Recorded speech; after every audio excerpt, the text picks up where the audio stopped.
episode of the Beach Bucket Podcast. I'm here with Todd Serpico from Beach Caddy, and we are talking to Connor and Danny Murphy from Quick Shield Stations. Welcome, everybody. How you guys doing? Doing well. Thank you for having us. Yeah, thank you. Happy to be here.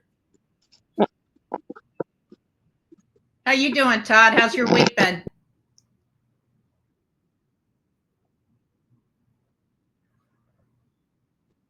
Hey, Gretchen. Hey, guys. Great seeing everybody. Thanks for having us on. It's been busy, Gretchen. Thanks for asking. We're off to a great start, and we had a couple funny things happen this week, and we're recovering nicely. You know, we talk about the ups and downs in entrepreneurship, and we had a caddy, right, who did a setup job. Colin did the setup job. We have a lot of Collins and Connors, and we got a new Connor here, a new friend Connor here.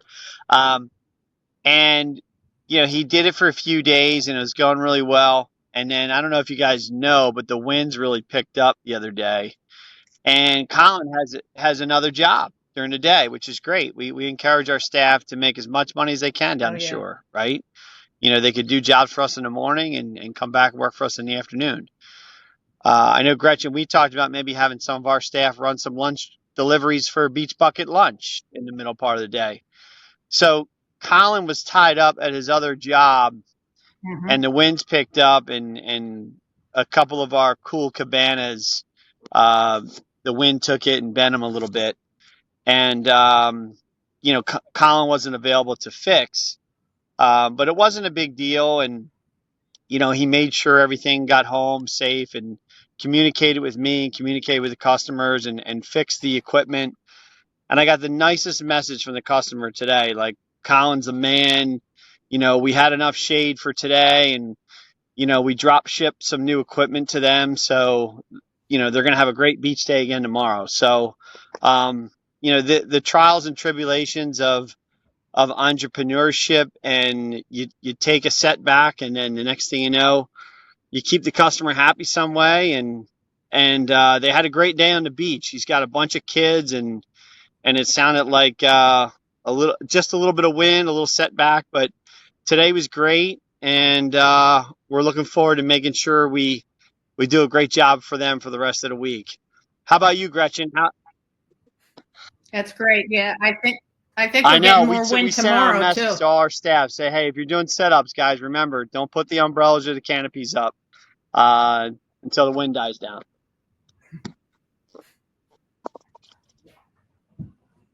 Well, the shout out to your employee for he's the best. Working it out. He's been with us for a few years, and you know, he makes things right, and he makes good decisions. And you know, these things are few and far between, but when they happen, you got to recover. And you know, these guys, Connor and Danny, that we're bringing to the podcast today, Gretchen, I love their story. You're going to love their story, and they've got the sparkle in their eye that you and I still have, but it's really bright with these boys. So I think you're going to love what these guys are doing. Well, and I appreciate you bringing Connor and Danny to the podcast, and I know you've got to go do a move in, so I won't keep you, but I appreciate you sneaking on the podcast with us, Todd. And I know you'll be back next week. I can't wait to have some more exciting stories for you. And Connor and Danny, you've got a bright future in front of you, helping families enjoy the beach experience.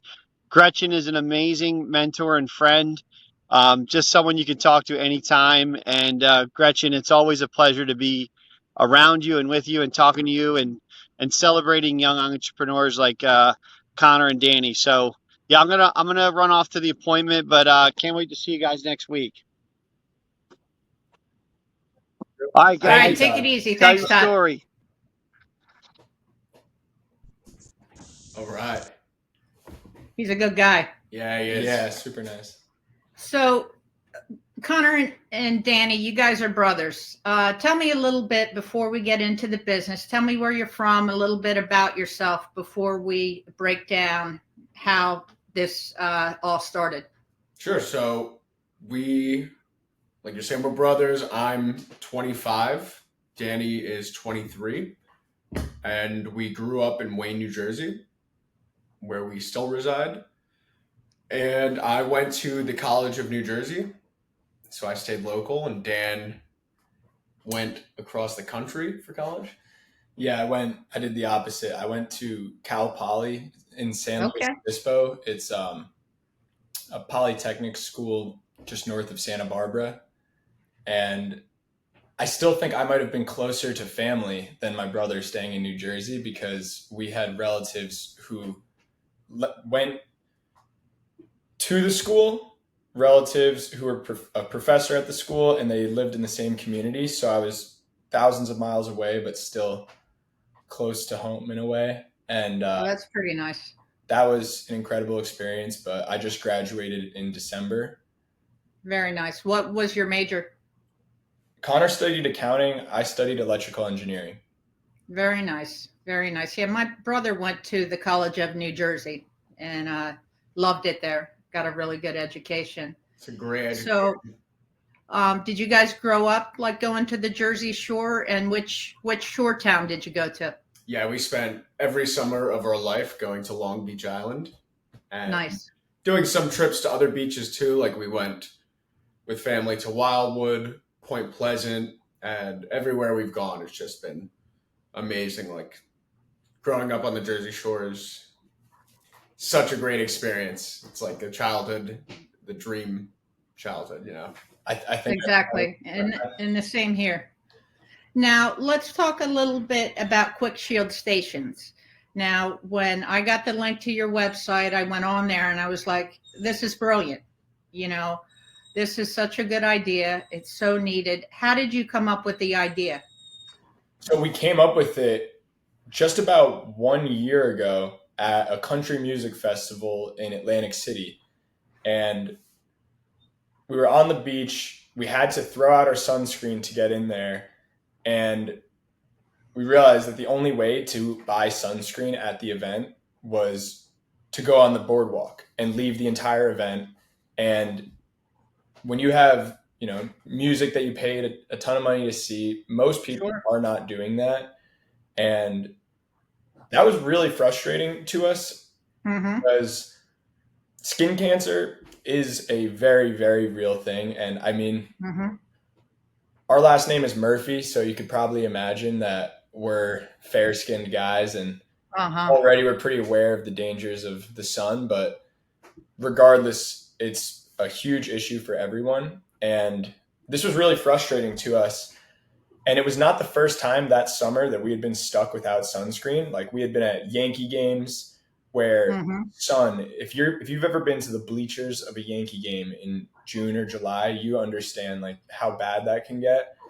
And just my graduation ceremony, my dad got a terrible, terrible sunburn. He probably should have been hospitalized. It was so bad. So it was kind of like the tipping point being at this festival. And then we see this water fountain, like this rentable water fountain that it was a pretty unique setup. And our mom was like, "Oh, wow, imagine this had sunscreen. You guys should totally start that." And she essentially came up with the idea for the business. It's changed tremendously since then. It was more so that she addressed the problem, and we didn't have a solution right away, but we were like, this is a serious problem. Clearly, no one's doing anything to address it. If there's competition out there, we are not threatened because I've never seen them, and no one I've ever spoken to has ever seen them. So we saw it like this is clearly a wide open market. And pretty much from that day forward, we didn't take a single day off from trying to solve this problem. And we just got to work. And from that day, I reached out to someone that was very involved with the Cal Poly entrepreneurship program, the Small Business Development Center. And we had a pretty famous one. Like Jamba Juice and Goyaki, some companies that are pretty mainstream came out of there. So I had 1 semester left of college to finish up my degree, and I figured let me use the resources. And it was just Connor and I every day just doing Zoom calls from that point forward. Like we were in this small business development center. I was in there every day before they even opened up the application portal, like just waiting for kids to let me in and there was a code to get in the door. And we were just like waiting for someone to open the door for me because we felt like we didn't have any time to waste. Like we thought we had a really important issue to address. Mm-hmm. And we just listened to the advice of people with more experience than us in building businesses. And there's a lot of fun stuff along the way that we can get into. That's fantastic. You know, when you were talking, it kind of reminded me of my situation. My business started, and it was my mother's idea. I was an EMT, and I had gotten injured and was like, what am I going to do? I had just had shoulder surgery and was out to lunch with my mom talking about what it was like going to the beach. And she's like, you know, it'd be a good idea if someone delivered lunch to the beach. It was such a chore for a mom of 4, and also taking your 2 cousins to the beach and, you know, putting you all in the car and taking you all to blitzes and getting you lunch and then taking you back to the beach. And she's like, you should put it in a bucket and maybe put a tasty cake in there. And it kind of grew from there. And it's, you know, how necessity is kind of the mother of invention, and moms certainly come up with good ideas and kind of know what their kids need. And one of those things when you're out there, like at a concert, you're like, I need sunscreen. I need hand sanitizer. I need things like that. And you don't think about that when you're walking into the concert, but when you're there, and I've been to a lot of Yankee games. I lived in New York, and I, you know, don't admit it much living in South Jersey now, but I am a Yankees fan. Mm-hmm. And I've spent a lot of time in the old stadium in the bleachers watching Derek Jeter, you know, and getting sunburned. So I know exactly what you're talking about. And you know, what a huge convenience, because that's not one of the things you're thinking of sticking in your pocket necessarily. So that's so smart. How is business going? You know, how are you finding people to, you know, so you have these quick shield stations. How are you and you're having people advertise? Tell me a little bit about how that works. So should we tell her how we got the stations? Yeah, I think that'd be great. So let's tell the backstory to like the 6 months before we got the stations. Yeah, so when Danny brought this idea to the Small Business Development Center, we had the idea and we didn't know exactly what our business model would be or what the station would be like. Like we were kind of visualizing different things. Like one would be like a Gatorade tub that you would see like on a sideline at a sports game where you would dispense in your hand. That was one idea. Or like almost like a shot vac where it was a container with like a hose. All these random things. We didn't know where we were going with this. Like we had like a Purell dispenser, or like a soap dispenser is one of the first ones. And what the design concept was gonna be. Yeah, right, we were figuring that out. Yeah. And how long did that process take to figure out what the design was going to look like? Wow. I think it was like we had the idea in August, our mom did, and we started working on it that day right away. And I don't think it was until January. Yeah. So the way it happened was the first thing they told us at the Small Business Development Center was you need customer research. They're like, you can't just go through all this effort of building a company just to find out that people don't even want it. Like you might think it's important, but does Yankee Stadium think it's important if people are still going to go to the games and stuff? So we took their advice very seriously when they said to go do customer research. And we went out and spoke to anyone who had any tie to outdoor sports for one. So every single athlete we knew, college athletes, like I would get groups of people and be like, that I knew were on a sports team, and be like, hey, can I interview you and your roommates? And Connor would do the same thing, all of his friends. And then we would go on LinkedIn and find anyone with I would just search the word sunscreen and DM anyone that had any tie to a sunscreen company, and just be like, hey, can we learn from you? Can we ask you questions? And just tell them what we're trying to do. Most, like 90% of people didn't reply, but a good amount did. And we were sending high volumes of messages. And then we would also go in person to popular outdoor spots and sit there like, hi, can I speak to a manager? And just wait for him to come out and be like, do 15 minutes to answer some questions, and just ask them if anyone's ever approached them with an idea of giving out sunscreen free or with an expense. Then I went out and bought the competitor's product, which was like a soap dispenser, and I would bring that to them, pull it out of my backpack and made conversation. Like, so what do you think of this? Like, what's wrong with it? Stuff like that. And we also, during that time, were going to industrial designers and speaking to sunscreen laboratories. And we were getting some pretty intimidating numbers that were just way out of our league to develop something from scratch. And then after about 6 months, actually, one important detail is the road trip. So I drove my car from California to New Jersey to get it home. And along the way, stopped every single town we were in, stopped at different golf courses, beach bars. Well, that was short-lived once we left California, but, all different types of outdoor venues, and just continued to do this. So had a lot of data points and realized it is an issue. No one's really addressing it. And we felt like we were onto something early, but still no design. And then at Christmas time, a relative from Australia was here, and it came up in conversation that we were trying to solve this issue. She told us that in Australia, they had sunscreen dispensers everywhere. So got to Google, looked up Australian sunscreen dispensers, and found this one company called Sunsquirt that was doing a great job. And they had these really sleek stations, I would call them kiosks. And I just wrote them a message saying, hi, like, I just graduated. I'm trying to build this type of a company. You're doing a better job than anyone else that we've seen on the internet. And we'd love any advice. And we just want to do what you're doing in America. And that's when things really got serious.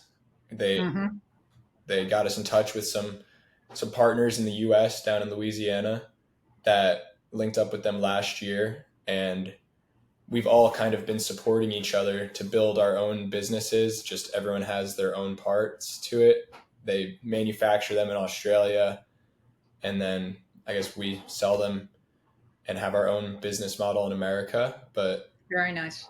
That's how we got it going. And then our business model is also very different. So sure, get into that. And where are you at with it right now? So the first place that we started was our hometown in Wayne, New Jersey. And we went to our mayor's office hours, and we went in and we had our elevator pitch down pat, and we were very serious, like dressed up really nicely. And we get there in suits, and the mayor was just such a great person, Mayor Vergano, Chris Vergano, and he really liked it. But we learned that dealing with the municipalities, there are so many hoops to jump through. So he loved it, and he was like, let me put you in touch with the head of Wayne's Parks and Rec. So he coordinated a meeting with us, but that was like a whole month later to get that meeting. And then we met him, he liked it, and he had to run it by one more person to get approval. And that wasn't for another month later.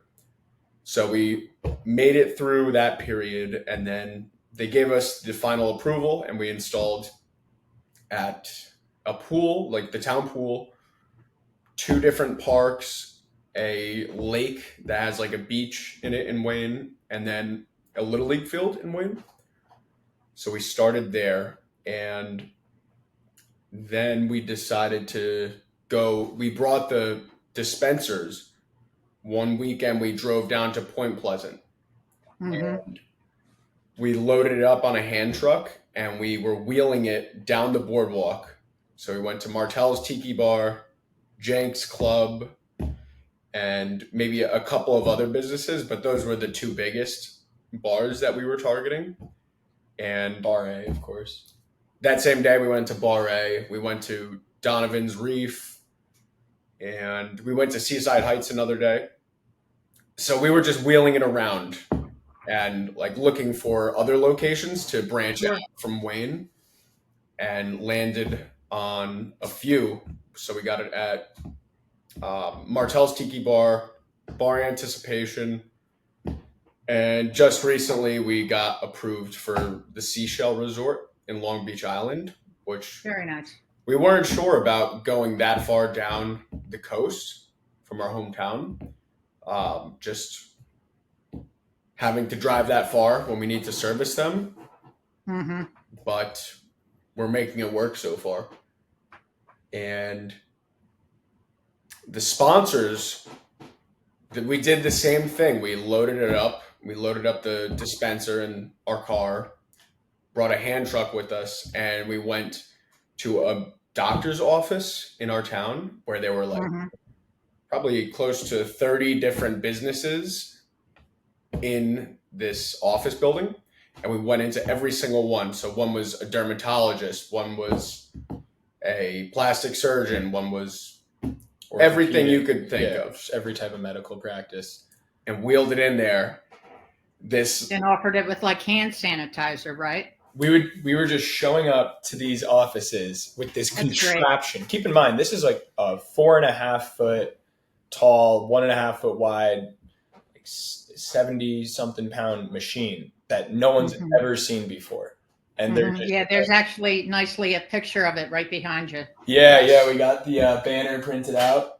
You can see we have two different stations, and we'll get into that, but it was definitely catching a lot of crazy looks, understandably so.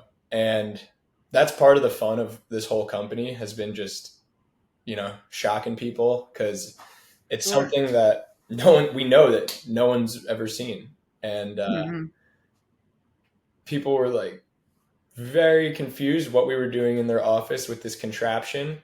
And some heard us out, some didn't, but ultimately it was great because one, we got our pitch down, and 2, we got leads out of it and sponsors. And we did that over and over. And we ended up printing out marketing material instead of just wheeling around this big device, because that's certainly eats up a lot of time having to load that into and out of a car every time. But yeah, we do a lot of our stuff door to door because no one's ever heard of it. And when we have a conversation with someone, most people think it's a great idea when we actually show them a picture and explain the business model, how it's completely one-of-a-kind advertising. You're going to be able to put your brand in places that are typically don't even allow any form of advertising.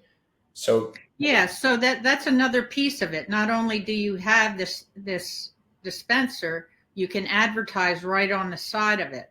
So that's another piece of it. So you have this great kiosk where you can get sunscreen or you can get hand sanitizer, but then you can actually be a sponsor and advertise right on the side of that. So talk a little bit about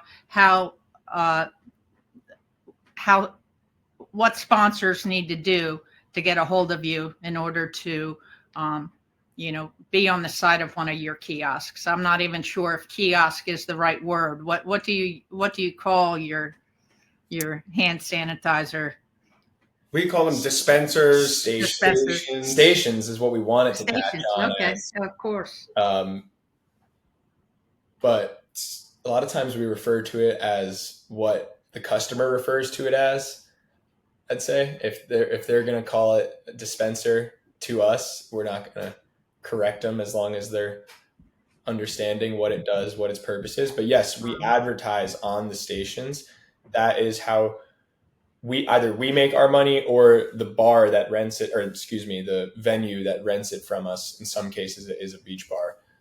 That is how they would make profit. And it's a really unique form of advertising because, for one, you're putting your ad in places that don't typically have advertising, like sticking out of the ground in the most high foot traffic part of a festival, or in a park where there's not a single advertisement. Like, we put them front and center so that people know that it's there and use the sunscreen, and it gets as many hits as possible. But that's the same thing that any company would want if they're advertising. The other reason is it is completely novel. Like, people stop in their tracks to look at this thing. They've never seen it before. And even if they're not using sunscreen because it's a cloudy day out or just nighttime, a lot of these places still are open at night, they'll stop in their tracks, and you'll see groups of like 6 people stopping to watch one person use it, and they don't even know the person a lot of times. So to check out what it is.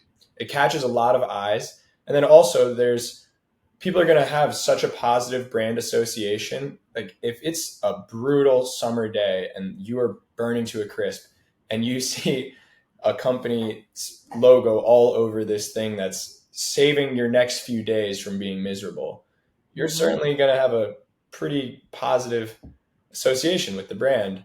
So that is what makes it a unique form of advertising. And if you are interested in learning more about this, you can see our Instagram is Quick Shield Stations. We also have a LinkedIn, same thing, Quick Shield Stations. You can reach out to us by email.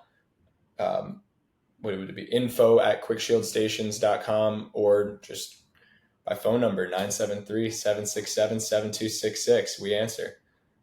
And yeah, we're actively looking for more places to put it, especially for next year. We're already getting people reaching out to us about events for next June because they saw it at smaller events from this June or big events. So yeah, we're looking for advertisers and events how we as scale. well. Yeah, Absolutely. There's so many places that could use this product, and there's so many places that could advertise on the side of your dispenser or the side of your station. It's a fantastic idea. I absolutely love what you guys are doing. Thank you. Where do you want to be in 5 years with this? 5 years, hopefully, everywhere. San Diego. And on the West Coast, that's kind of where we see ourselves going with this. But we want it West Coast. It'll be easier because it'll be a year-round thing. Here, we're gonna be dealing with the seasons and figuring out how we're gonna pivot into an indoor model, which fortunately we do have the hand sanitizer, which is how we're gonna make it work. Sure. But yeah, we want it to be everywhere. We want to be doing this full time. And yeah, we want it to be expected at places. So for example, we had half of one day at the local pool where it wasn't filled up with sunscreen. And keep in mind, people didn't know what this thing was just a few weeks ago and didn't even know to use it.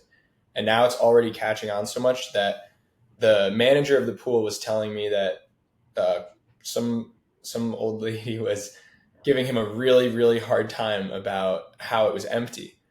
And it was empty because it got 1,600 hits in 2 days, and we didn't see it coming like that. And love it. That's good for us to hear, that people are getting angry that it's not there and not filled. I want more of that. And eventually have people like, well, this place, these golf courses all have it. Like, what the heck? What do you mean you don't have to pay for sunscreen? that's what we would like. That's how we envision it. And we're starting here in New Jersey and building a strong community behind it, and then getting our system down pat. It's of course like a learning curve, but we have big plans for it. Sure, and it's always a learning curve. You don't stop learning. You don't stop adjusting, or growing, or figuring things out as a business owner. But I love your model. I love what you're doing. I think the advertising component on the side of that is brilliant. I really look forward to seeing where you guys are going with this. Anything that we missed? Anything I'm not thinking of asking you guys? I think we should maybe just tell some of the spots we're at and where we. Yeah, please do. Where are you located right now? So right now we're at Martel's Tiki Bar in Point Pleasant. We're at Bar Anticipation in Lake Como or Belmar. We're at the Seashell in Long Beach Island. And we're at multiple parks in Wayne, New Jersey. And we have tentative deals, I guess you could say, with a lot of other places, but we have a limited supply of the stations for 2024, at least, or for this season. And we want to be strategic with it. So we're looking forward to what comes our way in the next few weeks. But we need to get quick shield stations coming down south coast, down towards Ocean City, Sea Isle, Wildwood. Keep on moving south. I love it. Yeah, Connor and Danny, I wish you continued success. Will you come back and let us know how you're doing? Absolutely. Well, I appreciate you being on the podcast. I really enjoyed talking to you, and I wish you continued success. Good luck with everything. Thank you so much, Gretchen. Thank you, Gretchen. Good luck with everything with you. Thank you. I'll talk to you soon.